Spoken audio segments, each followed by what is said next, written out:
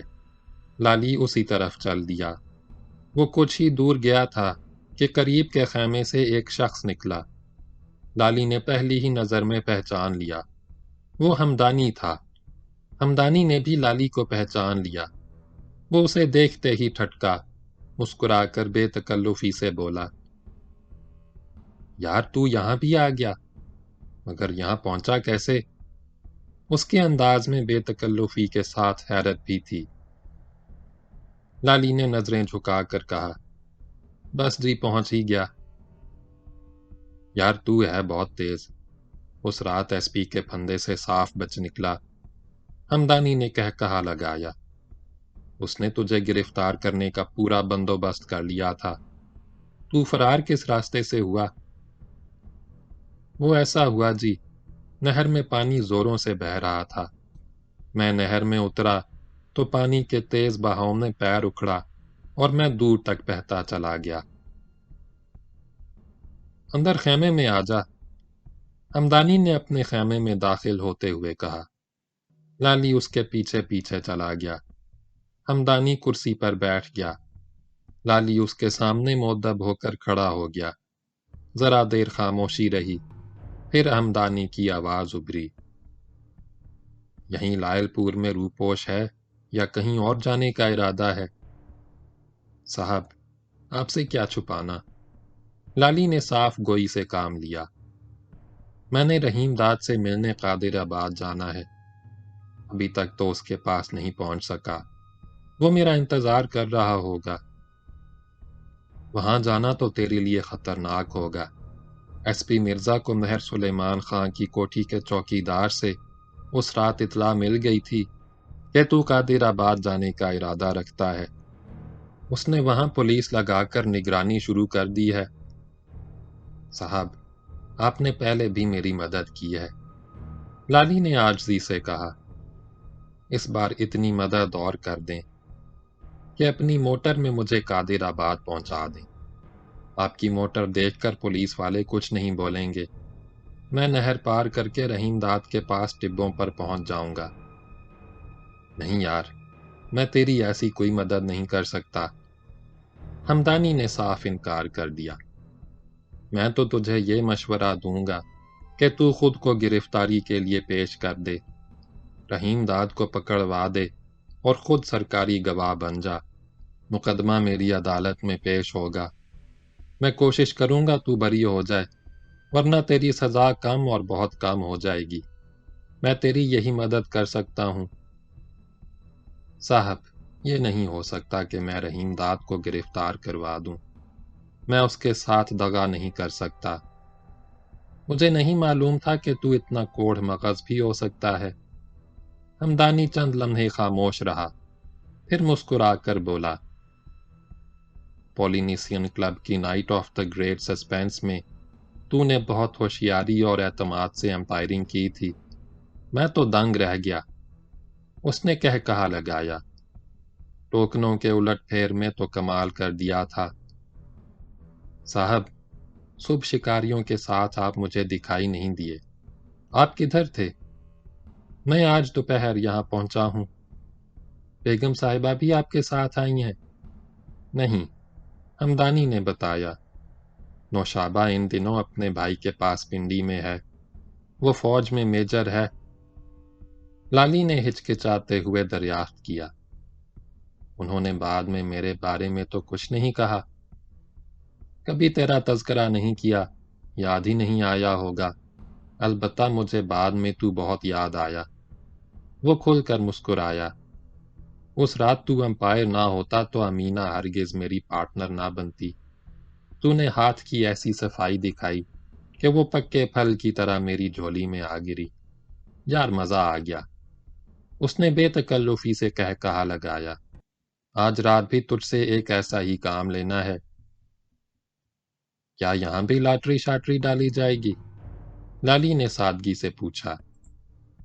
پر آپ تو آج اکیلے ہی ہیں۔ نہیں یار، یہ کچھ اور ہی چکر ہے، تجھے نواب فخرو کے خیمے جانا ہوگا۔ وہاں سے تو ان کی بیٹی گیتی آرا کو میرے خیمے میں لے آنا۔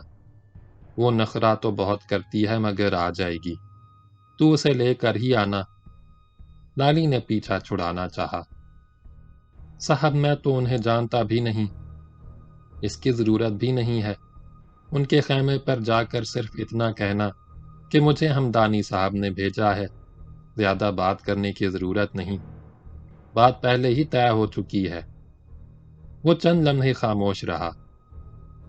میں اپنے ڈرائیور یا اردلی کو ادھر بھیج دیتا، دونوں میرے ساتھ آئے ہیں۔ میاں سلیم کے کسی نوکر چاکر سے بھی کام چل سکتا تھا، مگر تو مجھے سب سے موزوں معلوم ہوتا ہے، تجھ پر مجھے اعتماد بھی ہے، کسی سکینڈل کا بھی خطرہ نہیں، اور ایسے معاملوں میں تو ہوشیار بھی ہے۔ نہیں صاحب، میں نے دلہ گیری کا دھندا کبھی نہیں کیا۔ لالی نے دبی زبان سے انکار کر دیا۔ یار خواہ مخواہ کا نخرہ نہ دکھا، مجھے یقین ہے تو ضرور پکڑا جائے گا، اور یہ بھی جان لے کبھی نہ کبھی تو میرے سامنے ہی پیش ہوگا، کبھی نہ کبھی تو میرے ہی سامنے پیش ہوگا۔ اس وقت تجھے معلوم ہوگا میں تیری کیا مدد کر سکتا ہوں۔ وہ زیر لب مسکرایا۔ تجھے کم سے کم سزا دوں گا، میرے فیصلے کے خلاف اپیل نہ کرنا، ورنہ ہو سکتا ہے زیادہ ہی لمبی سزا کاٹنی پڑے۔ لالی اس کی دھمکی سے ڈر گیا۔ اس نے کچھ نہ کہا، نظریں جھکا کر فرش کو تکنے لگا۔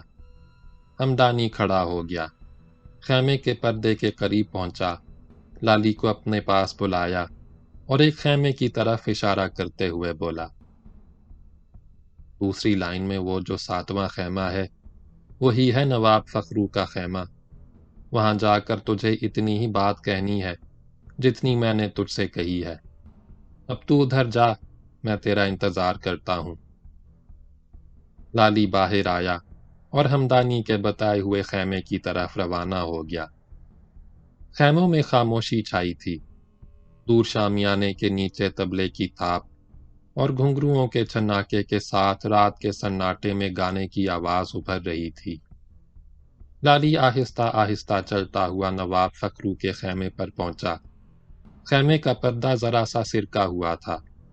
اس نے بڑھ کر دیکھا، گیتی آرا کرسی پر بیٹھی تھی، اس کے سامنے میز پر آئینہ رکھا تھا۔ وہ آئینے میں اپنے چہرے کا عکس دیکھ رہی تھی، ہونٹوں پر لپسٹک کی ہلکی ہلکی تہ جما رہی تھی۔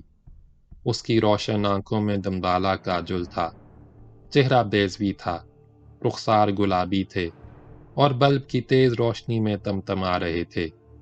بدن نرم اور گداز تھا، اس میں دائرے تھے، پیچ و خم تھے۔ وہ 23-24 سال کی خوبصورت لڑکی تھی، سنگھار کے بعد وہ اور زیادہ دلکش نظر آ رہی تھی۔ قریب ہی نواب فخرو بھی ایک کرسی پر بیٹھا تھا، اس کے بال کھچڑی ہو گئے تھے، رنگ کھلتا ہوا گندمی تھا، چہرے پر وقار اور دبدبا تھا جسے اس کی چڑی ہوئی مونچھوں نے اور باروب بنا دیا تھا۔ وہ دراز قد تھا اور گہرے سرمئی سوٹ میں معزز نظر آ رہا تھا۔ نواب فخرو سے ذرا ہٹ کر اس کی بیگم بستر پر پاؤں لٹکائے بیٹھی تھی۔ وہ گوری چٹی عورت تھی، چہرے کے اجڑے نقوش بتا رہے تھے کہ جوانی میں وہ بھی گیتی آرا کی طرح حسین اور دلکش ہوگی۔ اس کا جسم خاصا پھیل گیا تھا جس نے اسے بے ڈول اور بدوضع بنا دیا تھا۔ لالی تینوں کو صبح شکاریوں کے ساتھ دیکھ چکا تھا۔ نواب فخرو بندوق سنبھالے جیپ میں بیٹھا تھا، بیٹی اور بیگم پالکی میں سوار تھیں۔ لالی ذرا دیر پردے کے قریب کھڑا رہا، پھر آہستہ سے کھنکارا۔ نواب فخرو نے اونچی آواز سے پوچھا، کون ہے؟ وہ اٹھ کر پردے کے پاس آ گیا۔ مجھے جی ہمدانی صاحب نے بھیجا ہے۔ اچھا اچھا، تم یہیں بیٹھو، تمہیں ذرا دیر انتظار کرنا پڑے گا۔ وہ واپس جا کر کرسی پر بیٹھ گیا۔ لالی بھی چپ چاپ خیمے کے پردے سے لگ کر فرش پر بیٹھ گیا۔ نواب فخرو نے اپنی بیگم سے کہا، ہمدانی صاحب کا ملازم آیا ہے۔ سن رہی ہوگی تیارہ؟ بیگم نے بیٹی کو مخاطب کیا۔ ہمدانی صاحب کا ملازم لینے آ گیا ہے تمہیں۔ گیتی آرا آئینے میں اپنا چہرہ دیکھتی رہی اور لپسٹک سے اپنے ہونٹوں کو سرخ گلاب کی پنکھڑیاں بناتی رہی۔ ماں نے چند لمحے بیٹی کے جواب کا انتظار کیا، پھر کسی قدر تیکھے لہجے میں بولی، میں نے کہا، گیتی آرا تم نے سنا نہیں؟ بیٹی میں کیا کہہ رہی ہوں؟ امی حضور میں کسی کے پاس نہیں جاؤں گی۔ گیتی آرا نے ماں کی جانب دیکھے بغیر بیزاری سے جواب دیا، میں اسی لیے یہاں نہیں آ رہی تھی۔ آپ اصرار کر کے زبردستی مجھے لے آئیں۔ اب یہ حکم صادر کیے جا رہے ہیں، اس سے مل لو، اس کے پاس جاؤ۔ واہ، یہ خوب رہی۔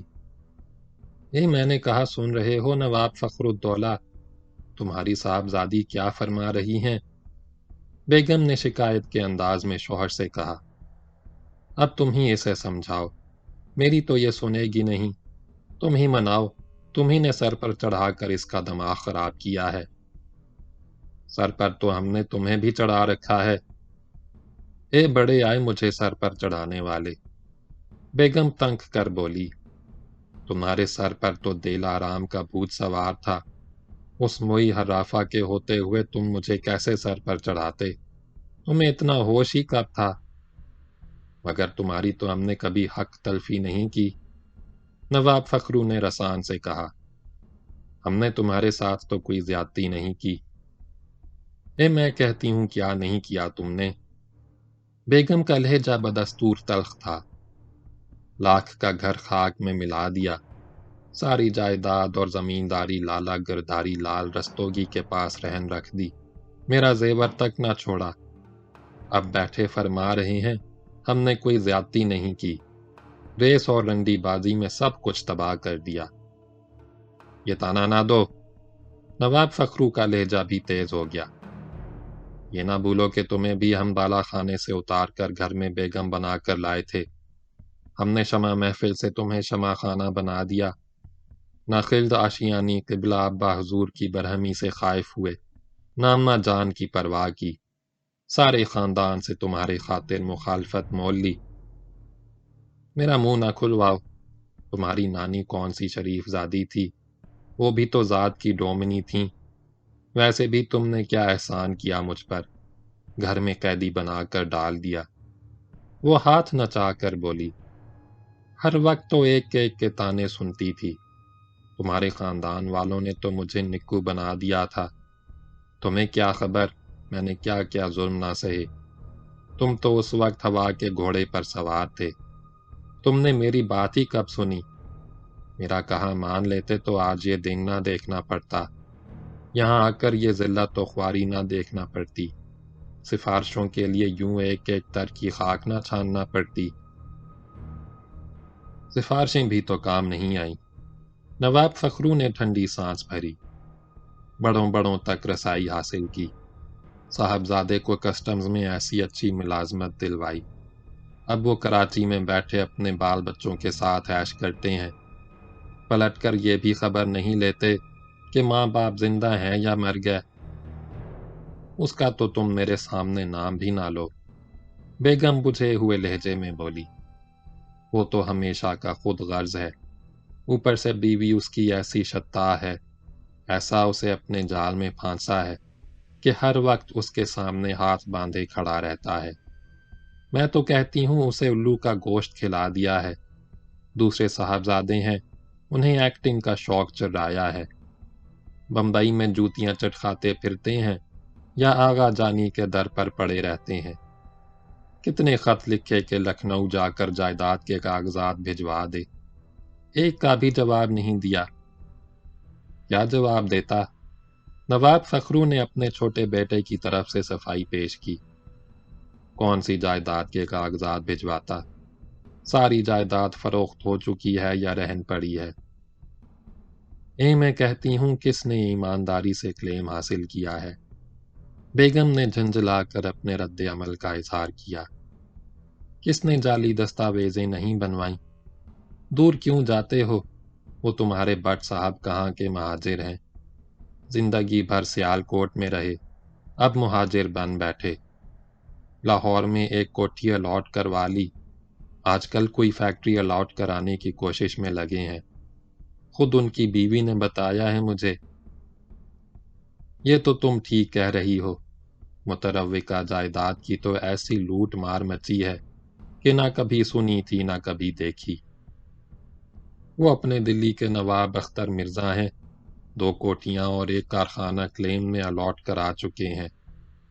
نواب فخرو نے مسکرا کر کہا، خود کو بہادر شاہ کا پوتا بتاتے ہیں، انہوں نے تو لال قلعے کے بدلے لاہور کا شاہی قلعہ الاٹ کرنے کا کلیم دھرا ہے۔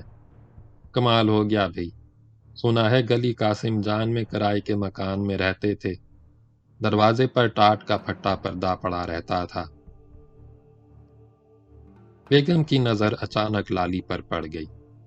وہ خیمے کے پردے کے پاس بیٹھا ان کی جانب دیکھ رہا تھا۔ بیگم تل ملا کر بولی،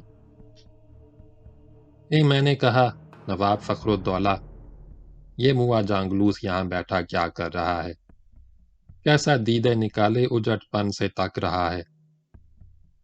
بیگم تم تو ہر ایک کو سر ہو جاتی ہو، اسے ہمدانی نے بھیجا ہے، ہم نے اس سے یہاں بیٹھ کر انتظار کرنے کو کہا تھا۔ اس نے مڑ کر گیتی آرا کو دیکھا، بیٹی اب کھڑی ہو جاؤ، ہمدانی صاحب انتظار کرتے ہوں گے۔ گیتی آرا نے باپ کی جانب دیکھے بغیر کہا، ابا حضور، آپ آخر مجھے کس کس کے پاس بھیجیں گے؟ آپ کے حکم پر میں محکمہ بحالیات کے کمشنر کے بنگلے پر چلی گئی، آپ کا اتنا بڑا کلیم منظور کرا دیا، تصدیق کے لیے کاغذات ہندوستان بھی نہیں بھیجے گئے، سب کچھ آپ کی مرضی کے مطابق ہوا۔ چیچا وطنی میں 250 ایکڑ زمین، عارف والا میں آئس فیکٹری اور لاہور میں رہنے کے لیے کوٹھی، آخر کس طرح آپ کے نام ہوئی؟ سب آپ کی مرضی کے مطابق ہی تو ہوا۔ ٹھیک کہہ رہی ہو تم، بیٹے تو دونوں ہی نکمے اور خود غرض نکلے۔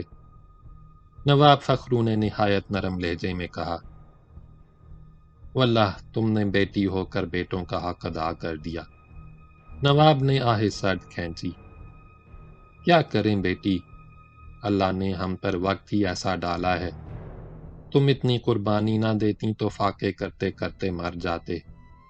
اس عمر میں مجھے کون ملازمت دیتا، تعلیم بھی میری صرف انٹرنس تک ہے۔ گیتی آرا خاموش رہی۔ نواب فخرو اٹھ کر اس کے پاس گیا، پیار سے گویا ہوا، بیٹی چلی جاؤ گی تو کام بن جائے گا، اب تو صرف آنکھوں کی سوئیاں رہ گئی ہیں، زمین اور فیکٹری کے الاٹمنٹ تو ہو گیا، مگر قبضہ ہمدانی کے مدد کے بغیر نہیں مل سکتا۔ وہ اس کا سر آہستہ آہستہ سہلانے لگا، بیٹی عزت کی زندگی گزارنے کا یہ آخری موقع ملا ہے، زمین اور فیکٹری کا قبضہ مل گیا تو آرام و سکون سے گزر بسر ہوگی، تمہارے لیے رشتہ بھی اچھا مل جائے گا، بلکہ ایک لڑکا میری نظر میں ہے بھی، وہ CSP ہے، شکل و صورت کا بھی اچھا ہے، خاندان بھی ہماری طرح شرفا کا ہے۔ گیتی آرا گمسم بیٹھی رہی۔ نواب فخرو کے لہجے میں عاجزی اور رقت پیدا ہو گئی، بیٹی تم اپنے بوڑھے باپ کی مدد نہیں کرو گی؟ گیتی آرا نے آہستہ سے کہا، ابا حضور، میں نے پہلے بھی کب آپ کا حکم ٹالا ہے؟ وہ کھڑی ہو گئی، ماں پلنگ سے اتری، گیتی آرا کے نزدیک پہنچی، اس کے سر پر ہاتھ لگا کر چٹ چٹ بلائیں لیں، مسکرا کر نواب فخرو کی طرف دیکھا، دیکھ رہے ہو نواب فخرالدولہ، میری بچی کتنی فرمان بردار ہے، چاند کا ٹکڑا لگ رہی ہے، میری نظر نہ لگ جائے۔ اس نے پیار سے تھتکارا۔ گیتی آرا مسکرا کر بولی، امی حضور آپ بھی کمال کرتی ہیں۔ وہ آگے بڑھی، خیمے کے پردے تک پہنچی، بیگم فخرو بیٹی کے ساتھ ساتھ چلیں اور اسے رخصت کرتے ہوئے بولیں، بیٹی اللہ کے سپرد۔ گیتی آرا ریشمی غرارے کے پائنچے ایک ہاتھ سے سنبھالے بڑے ٹھسے سے باہر نکلی۔ لالی اسے دیکھتے ہی اٹھ کر کھڑا ہو گیا، وہ گیتی آرا کے ہمراہ چلنے لگا۔ دونوں دھندلی روشنی میں خیموں کے درمیان سے سنبھل سنبھل کر قدم رکھتے ہوئے آگے بڑھنے لگے۔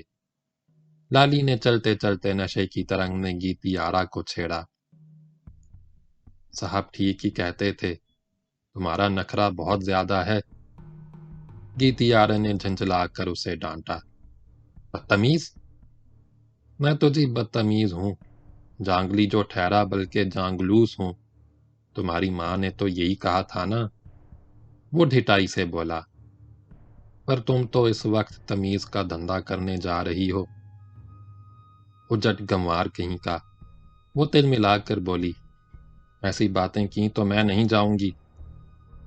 نہ جاؤ، لالی مسکرا کر بے نیازی سے بولا، تم میرے لیے تو جا نہیں رہی ہو۔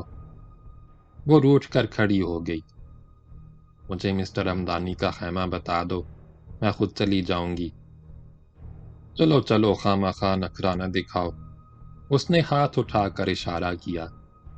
وہ رہا صاحب کا خیمہ۔ گیتی آرا خاموش رہی۔ اس کے چہرے پر جھنجھلاہٹ تھی۔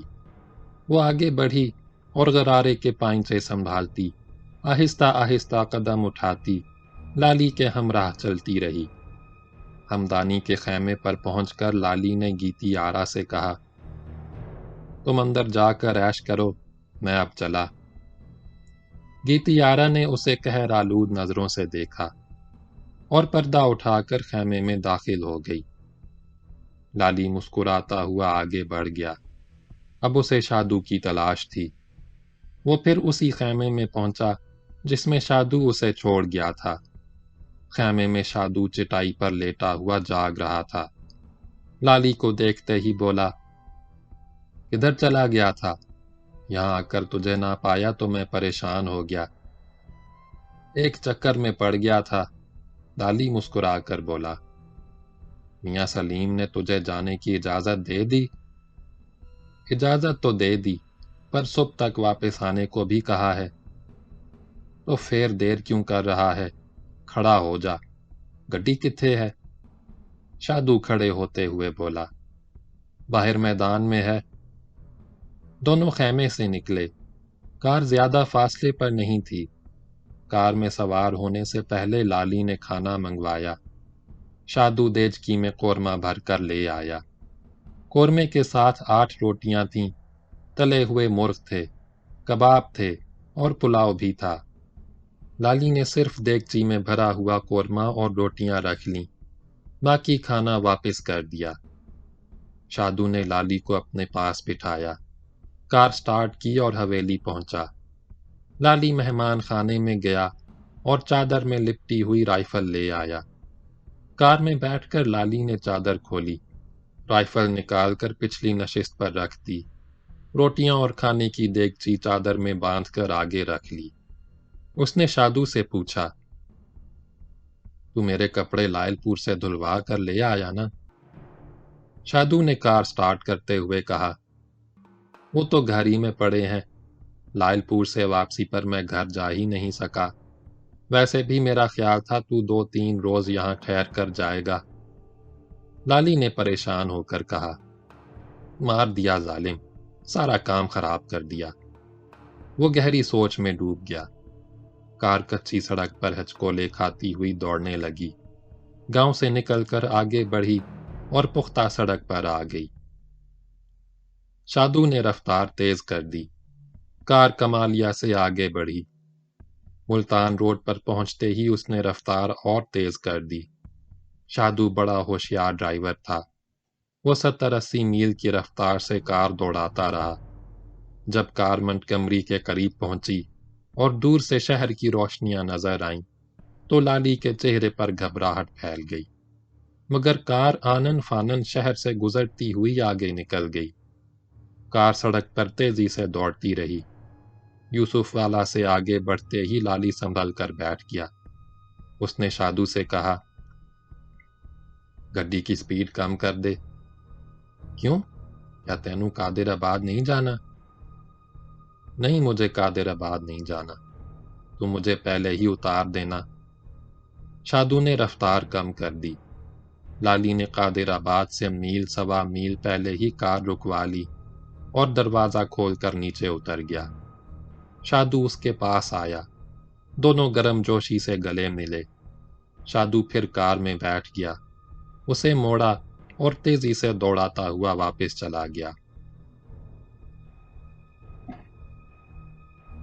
رات سنسان اور تاریک تھی۔ دور سڑک کے اس پار اندھیرے میں قادر آباد اسٹیشن کے آؤٹر سگنل کی روشنی نظر آ رہی تھی۔ قریب ہی نہر لوئر باری دو آب بہہ رہی تھی۔ لالی نہر کے ساتھ ساتھ کچھ دور تک چلتا رہا۔ وہ مڑا اور جنگلی جھاڑیوں سے بھرے میدان میں گھس گیا۔ اس نے میدان عبور کیا، اونچے نیچے ٹیلوں پر چڑھنے لگا۔ رات اب ڈھل چکی تھی، ہوا میں ہلکی ہلکی خنکی تھی۔ بلندی پر پہنچ کے وہ رک گیا، مڑ کر پیچھے دیکھا۔ نہر کا پانی پچھلے پہر کے روشن ستاروں کی روشنی میں جھل ملا رہا تھا۔ ہر طرف ہو کا عالم طاری تھا۔ لالی ٹیلوں کے درمیان راستے سے گزرتا ہوا اپنے ٹھکانے کی جانب بڑھنے لگا۔ وہ ٹھکانے پر پہنچا، اس نے صبح کاذب کی دھندلی دھندلی روشنی میں دیکھا۔ رحیم داد دو خمیدہ ٹیلوں کے اتصال سے بنی ہوئی محراب کے نیچے ایک کونے میں سکڑا ہوا پڑا ہے۔ وہ کمزور اور لاغر نظر آ رہا تھا۔ اس کے جسم پر ابھی تک جیل کی ملکجی وردی تھی۔ بال بے حد بڑھ گئے تھے۔ وہ بے خبر سو رہا تھا۔ لالی نے کھانے کی گٹھڑی کندھے سے اتار کر ایک طرف رکھی اور رائفل بھی اس کے قریب ٹکا کر کھڑی کر دی۔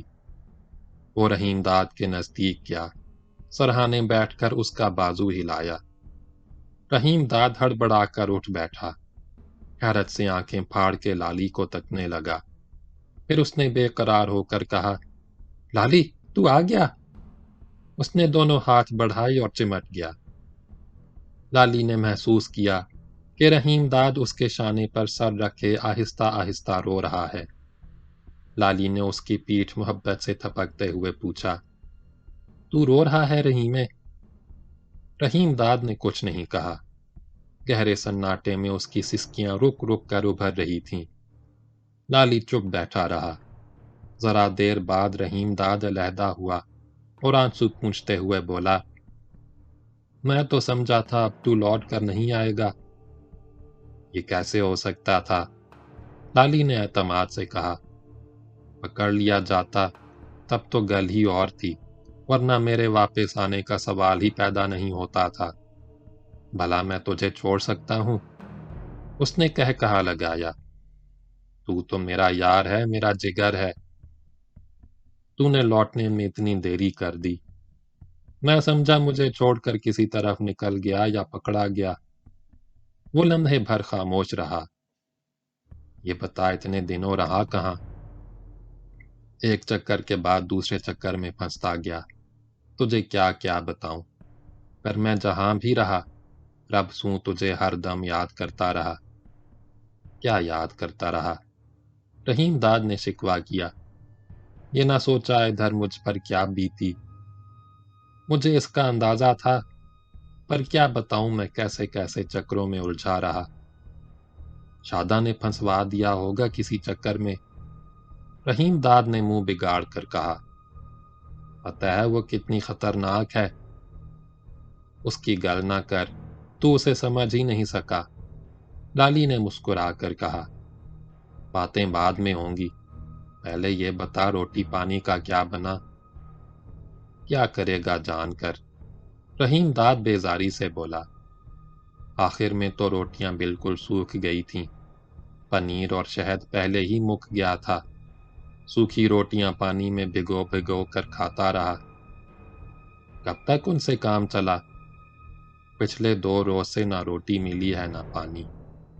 رحیم داد نے بجھے ہوئے لہجے میں بتایا، ادھر ایک ٹبے کے پاس جنڈ کا پیڑ ہے، اس میں پھلیاں آ گئی ہیں، انہیں توڑ توڑ کر کھاتا رہا، پر اس سے پیاس نہیں جاتی۔ نہر سے پانی لے آتا۔ اس نے قریب پڑے ہوئے مشکیزے کی جانب اشارہ کیا، یہ بوکی تو تیرے پاس موجود تھی، اس میں پانی بھر کر لے آتا۔ پانی تو تیرے جانے کے بعد تیسرا ہی دن مک گیا تھا۔ میں شام کو اندھیرا بڑھنے کے بعد نہر پر گیا، بوکی میں پانی بھر لایا۔ پانی تو ایسے ہی لاتا رہا، پر پچھلے دنوں نہر سے بوکی میں پانی لا رہا تھا تو سڑک پر پلسیے نظر آئے۔ میں پریشان ہو گیا۔ دوسرے دن میں نے ٹبوں سے چھپ کر دیکھا، پولیس کی ایک ٹولی گشت کرتی دکھائی دی، ان کے پاس بندوقیں بھی تھیں۔ تیسرے دن بھی مجھے سڑک اور نہر کے آس پاس پولیس والے نظر آئے۔ تب سے میں نہر پر نہیں گیا، پانی بوند بوند پی کر کام چلایا۔ آخر وہ کب تک چلتا، مک گیا۔ مجھے بھی آج رات پتہ چل گیا تھا، پولیس ہم دونوں کی ادھر نگرانی کر رہی ہے۔ تجھے یہاں آتے ہوئے پولیس ملی ہوگی، تو اس سے بچ کر کیسے نکل آیا؟ میں یہاں آتے ہوئے کچھ دور پہلے ہی کار سے اتر گیا تھا۔ میں لائل پور کے ایک پنڈ میں تھا، شادو مجھے وہاں لے گیا تھا۔ وہ آج کل میاں سبحان کا ڈرائیور لگ گیا ہے، وہی کار میں بٹھا کر لایا بھی تھا۔ تیرے لیے کپڑے نہیں لا سکا، میلے تھے۔ شادو انہیں دھلوانے اپنے گھر لائل پور لے گیا تھا، واپسی میں بھول گیا۔ رحیم داد نے جل کر کہا، تو مجھے جیل کی وردی سے چھٹکارا دلانا نہیں چاہتا؟ ایسی گل بات نہ کر رہی میں، تینوں کے پتا مجھے یہ جان کر کتنا دکھ ہوا۔ ویسے چدر تو ہے، اس سے اوڑھ کر تو اپنی یہ وردی تو چھپا ہی سکتا ہے۔ لالی صفائی پیش کرتے ہوئے بولا، اب چدر کھول کر روٹی ٹکر کھا۔ اس نے مشکیزے کی طرف اشارہ کیا، یہ بوکی مجھے دے، میں نہر سے جا کر اس میں پانی بھر لاؤں۔ رحیم داد نے خدشے کا اظہار کیا، نہر پر تیرا جانا ٹھیک نہیں، پلسیے تاک میں لگے ہیں۔ ابھی تو وہاں کوئی نہیں ہے، میں نے ٹبوں پر چڑھ کر ادھر دیکھا تھا، بالکل سناٹا ہے۔ لالی نے جھک کر باہر دیکھا، اب اندھیرا چھٹنے لگا تھا، ہلکا ہلکا اجالا پھوٹ رہا تھا۔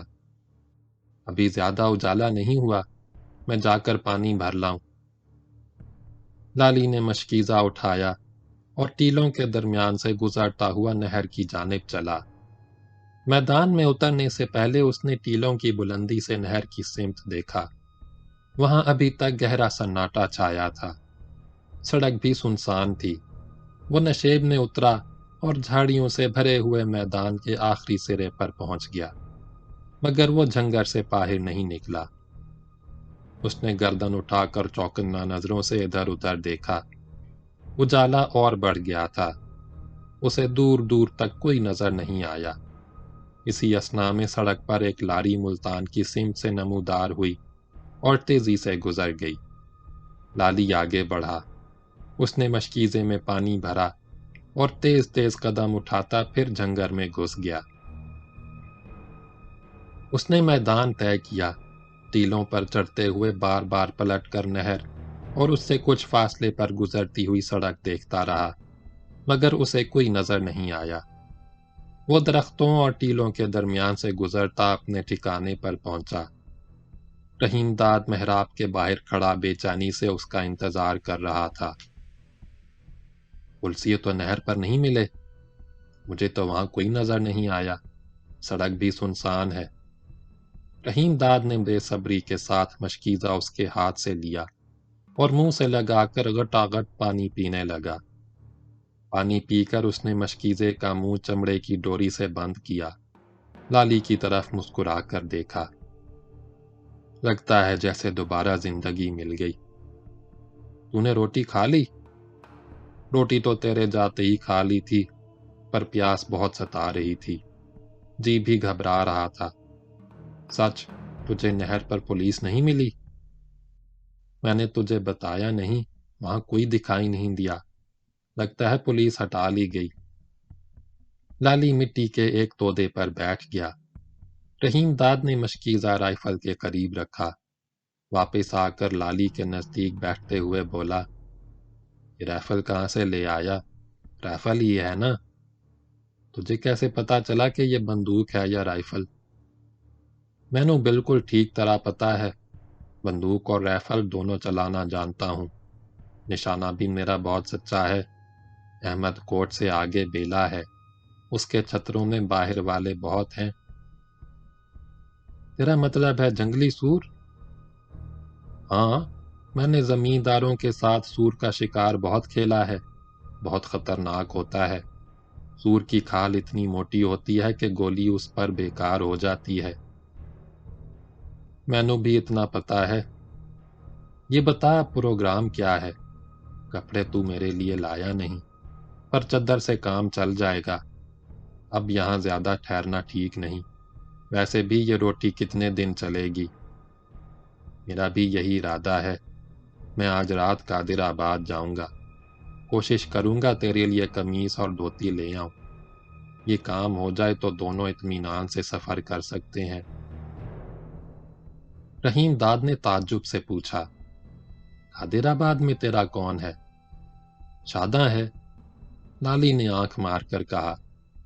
میں نے اس سے قادر آباد آنے کو کہا تھا، وہ وہاں ضرور پہنچ گئی ہوگی، میرا انتظار کر رہی ہوگی۔ ادھر تیرا جانا ٹھیک نہیں ہے، پلسیے ہمارے پیچھے لگے ہیں، میں نے انہیں سڑک اور نہر پر گشت کرتے اپنی آنکھوں سے دیکھا ہے۔ تو شاداں کا چکر چھوڑ، وہ تو اب چھوٹ نہیں سکتا۔ لالی کی آنکھوں سے مسرت جھلکنے لگی۔ تجھے پتا نہیں وہ اب میری بن چکی ہے، اب میں اسے چھوڑ نہیں سکتا۔ رحیم داد نے جل کر کہا، تجھے بھی بالے کی طرح کسی رات سوتے میں چھری سے کاٹ کر ٹوٹے بنا ڈالے گی، اتنا سوچ لے۔ مجھے پتا ہے، دھوکا کروں گا تو وہ میرا گلا بھی چھری سے کاٹ سکتی ہے، پر شاداں اگر جان لے سکتی ہے تو اپنے یار کے لیے جان دے بھی سکتی ہے۔ مجھے ایسی عورت چاہیے تھی، تجھے پتا نہیں وہ کتنی زور آور اور محبت کرنے والی زنانی ہے۔ لالی کے چہرے پر سنجیدگی چھا گئی۔ میں نے اس سے وعدہ کیا ہے، میں اس کے پاس ضرور جاؤں گا۔ قادر آباد وہ اپنے مامے کے پاس ٹھہری ہوگی۔ لالی نے گہری سانس بھری۔ رحیمے، مجھے اس سے بہت پیار ہے۔ وہ چند لمحے خاموش رہا۔ اس سے ملنے کے بعد میں تجھے لے کر شادو کے پاس لائل پور جاؤں گا۔ شاداں سے کہوں گا وہ بھی لائل پور پہنچ جائے۔ کچھ دن ہم تینوں لائل پور ٹھہریں گے، پھر آگے کا پروگرام بنائیں گے۔ جانا ہی چاہتا ہے تو شاداں سے ملنے ضرور جا، میں تجھے نہیں روک سکتا، لیکن لائل پور جانے سے پہلے میں اپنی گھر والی نورا اور بچوں سے ملنے احمد کوٹ جاؤں گا۔ مجھے نورا اور اپنے بچے بہت یاد آتے ہیں۔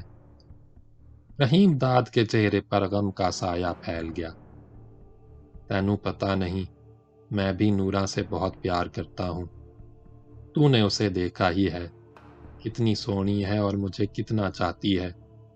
جیل میں جب ملنے آتی تھی پھوٹ پھوٹ کر روتی تھی، تو نے تو اپنی آنکھوں سے اسے روتے ہوئے دیکھا ہے۔ ٹھیک کہہ رہا ہے، پر یہ بات سمجھ نہیں آئی، اس نے 2 مہینے بعد اچانک تیرے پاس جیل آنا چھوڑ دیا تھا۔ بیمار پڑ گئی ہوگی اور میرے ہی دکھ میں بیمار پڑی ہوگی، ورنہ یہ ہو ہی نہیں سکتا وہ میرے پاس نہ آئے۔ بعد میں ضرور مجھے ملنے جیل گئی ہوگی۔ رحیم داد نے ٹھنڈی سانس بھری۔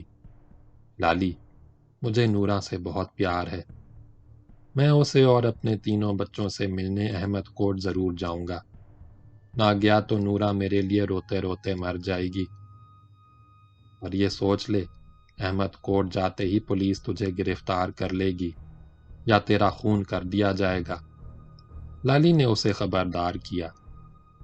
میں تجھے یہ بتانا تو بھول ہی گیا، جھگڑے میں جو بندہ تیرے ہاتھوں زخمی ہو گیا تھا وہ پچھلے دنوں اسپتال میں مر گیا۔ تو سیف اللہ کی گل کر رہا ہے؟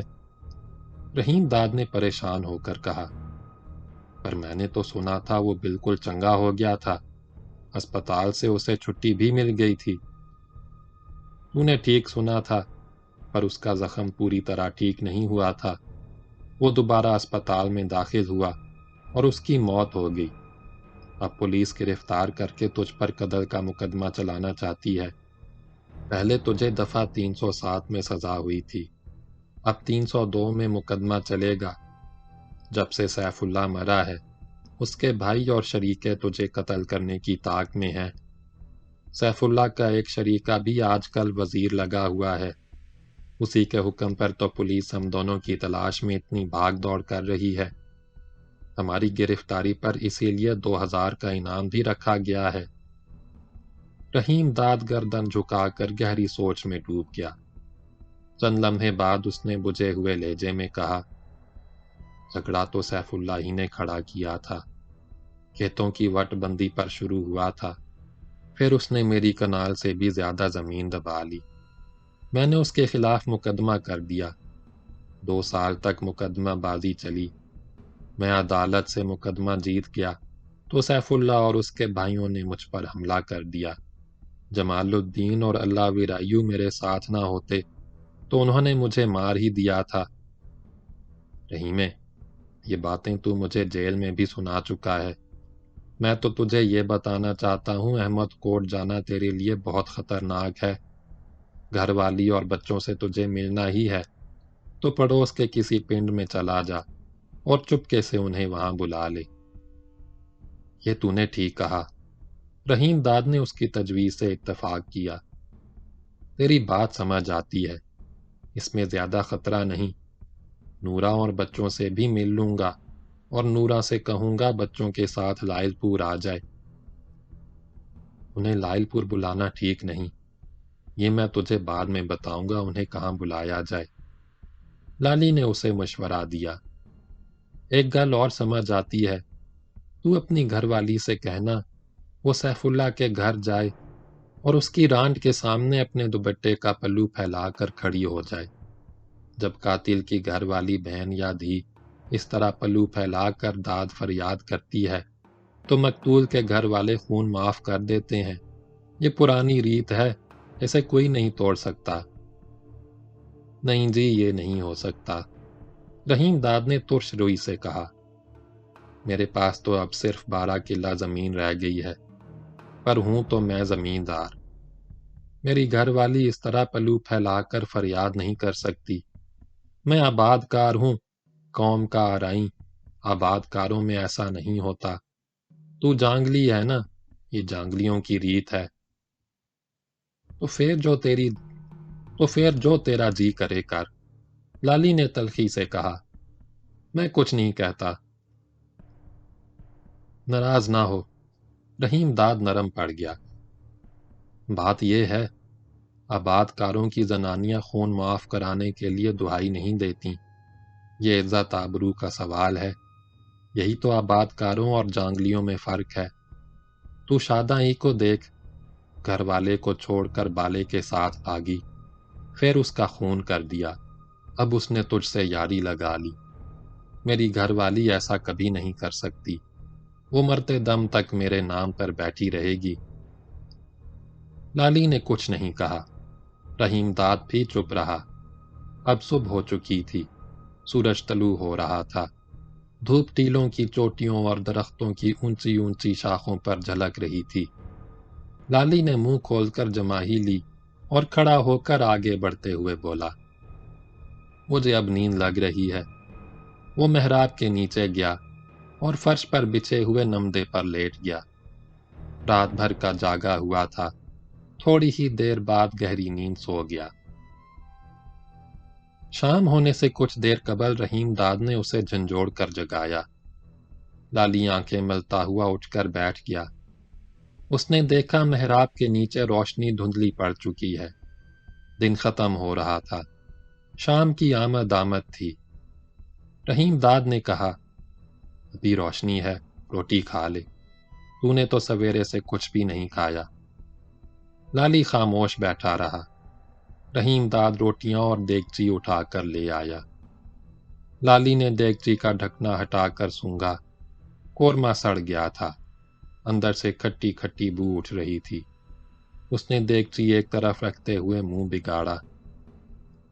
رحیمے، گوشت تو خراب ہو گیا، کھانے کا نہیں رہا۔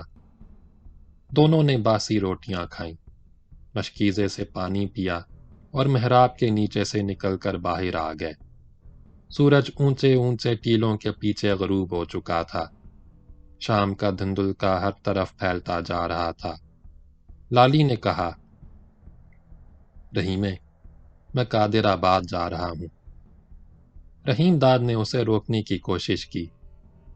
اندھیرا بڑھ جائے تب جانا، ابھی اجالا ہے۔